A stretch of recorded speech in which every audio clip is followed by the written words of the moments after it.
Anak Kristen tumbuh di keluarga Kristen. Anak Muslim lahir dari keluarga Muslim.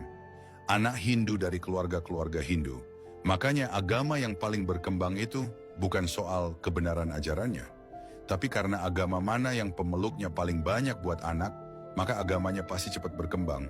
Karena anak-anak mereka otomatis dikondisikan jadi pemeluk agama orang tuanya. Kalau Tuhan yang sejati hanya satu, kenapa Tuhan menciptakan banyak agama? Dan masing-masing agama mengklaim sebagai ajaran yang benar dan yang lainnya salah. Dan mengapa kepercayaan kepadanya bisa begitu ditentukan oleh letak geografis? Anehnya, semakin saya bertanya, semakin lingkungan agama jadi defensif. Bahkan keluarga, teman-teman di pergaulan mulai membela diri, bukan dengan fakta atau argumen ilmiah, tapi dengan amarah dan kebencian, seolah saya manusia tersesat dan salah jalan. Banyak komunitas beragama tak memberi ruang untuk ragu. Mereka menutup pintu keraguan dengan rasa malu dan rasa takut karena tidak bisa menjawab pertanyaan sederhana dengan logika akal sehat manusia. Padahal kebenaran sejati tak pernah takut diuji. Ia bisa berdiri sendiri tanpa harus dibentengi ancaman adanya dosa dan hukuman neraka. Titik balik lain muncul ketika saya memutuskan membaca kitab suci sendiri, tanpa kelompok belajar, tanpa tafsir dan interpretasi pembenaran dari pendeta, ustadz atau ulama, hanya teksnya apa adanya. Dan yang saya temukan mengejutkan. Kitab-kitab itu penuh kontradiksi, kekejaman, dan cara berpikir sukuisme. Saya membaca tentang perintah pembantaian sesama manusia yang dianggap berbeda keyakinan atau kafir. Pengesahan perbudakan, poligami dan perempuan dijadikan layaknya properti. Hukuman mati untuk pelanggaran-pelanggaran kecil. Saya terus membaca, berharap menemukan cinta dan kebijaksanaan seperti yang sering dikatakan orang. Tapi yang saya temukan adalah kecemburuan, balas dendam, pilih kasih, dan hukuman. Saya ingat dulu diajari, Tuhan adalah kasih. Tapi semakin saya membaca, semakin jauh rasanya makna itu dari isi teksnya. Makhluk yang menenggelamkan seluruh bumi, membunuh hampir seluruh kehidupan, laki-laki, perempuan, anak-anak, hewan, itu bukanlah gambaran dari kasih. Lalu orang berkata, itu kan perjanjian lama, yang lama sudah berlalu.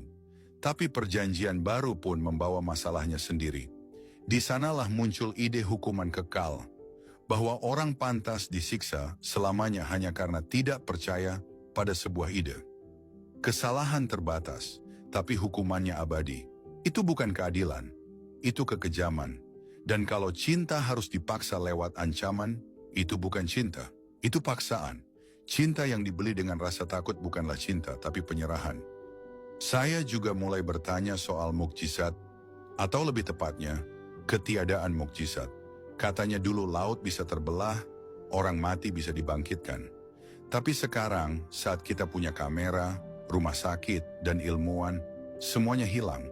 Justru di saat zaman dan teknologi sudah maju, ada kamera bisa merekam, ada teknologi kedokteran bisa menganalisa, kok Tuhan tidak pernah lagi membuat mukjizat yang bisa dibuktikan secara ilmiah dan nyata? Buktinya direkam kamera jurnalis independen. Kenapa Tuhan bersembunyi rapat saat manusia modern mulai bisa memverifikasi?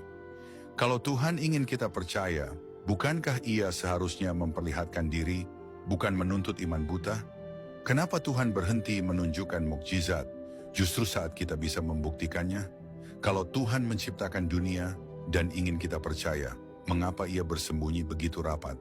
Kalau saya ingin seseorang percaya pada saya akan memberi kejelasan, bukan kebingungan. Tapi Tuhan hanya hadir lewat cerita dan perasaan.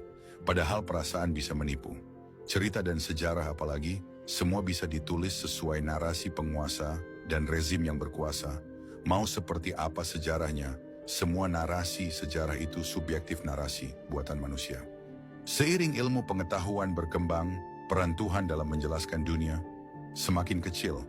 Dulu penyakit dianggap hukuman, gangguan jiwa dianggap kesurupan. Sekarang kita tahu itu biologi, psikologi, fisika. Tuhan tidak dibantah, Ia hanya tak lagi dibutuhkan untuk menjelaskan. Dalam kitab-kitab suci agama besar dunia, Tuhan dan nabi-nabi selalu dinarasikan sebagai pembawa kebenaran, sementara iblis atau setan dijadikan simbol kejahatan mutlak. Tapi ketika saya membaca sendiri, saya menemukan kenyataan yang jauh lebih rumit dan menyakitkan untuk diakui. Di dalam Alkitab, kita membaca bagaimana Allah Bapa memerintahkan tokoh-tokoh besar seperti Abraham, Musa, Yosua, dan Daud untuk berperang dan membunuh. Begitu juga dalam Al-Quran, Muhammad disebut sebagai panglima perang, dan penyebaran Islam pun dilakukan lewat konflik bersenjata dan pembunuhan sesama manusia. Artinya, nabi-nabi besar dari agama-agama ini menyetujui tindakan kekerasan, bahkan pembunuhan, demi menjalankan perintah Tuhannya.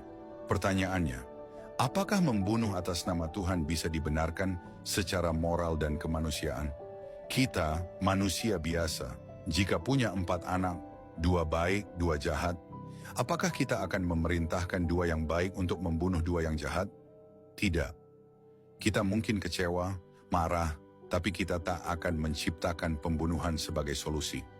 Jika manusia saja bisa berpikir sebijak itu, mengapa Tuhan versi kitab suci justru bertindak lebih kejam dari manusia yang berakal?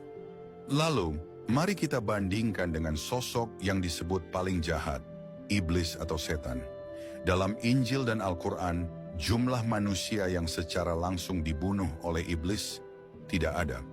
Bahkan dalam kisah Ayub, anak-anak Ayub yang mati, itu pun atas izin Tuhan sendiri, bukan karena inisiatif iblis. Artinya, dalam logika narasi kitab suci mereka, justru Tuhanlah yang membiarkan penderitaan dan kematian yang terjadi pada manusia, sementara iblis hanya menjalankan izin dari Tuhan sendiri. Narasi cerita yang ironis, bukan? Yang memerintahkan membunuh dan menjalankan kekerasan justru dianggap suci, sementara iblis yang tak terbukti membunuh malah dijadikan musuh abadi umat manusia. Ini membuat saya bertanya lebih dalam. Apakah dosa, pahala, neraka, surga, iblis dan malaikat benar-benar konsep dari Tuhan atau hanya alat ciptaan agama untuk mengontrol manusia lewat rasa takut? Kalau kita berpikir jernih, benarkah Tuhan menciptakan agama? Ataukah manusia yang menciptakan agama dan di dalamnya menyisipkan versi Tuhan mereka sendiri? Tuhan yang haus dipuji, Tuhan yang perlu disembah, Tuhan yang mengancam neraka, Tuhan yang hanya berpihak pada satu kelompok, Tuhan yang butuh uang, sodakoh, sumbangan, donasi, zakat, kolekte, perpuluhan, persembahan kasih atau istilah-istilah lainnya dari para pengikutnya. Tapi benarkah Tuhan, Sang Pencipta semesta seperti itu? Ataukah kita sedang menyembah narasi buatan manusia yang dibungkus nama Tuhan? Mari kita ingat, Indonesia adalah negara yang berketuhanan yang Maha Esa.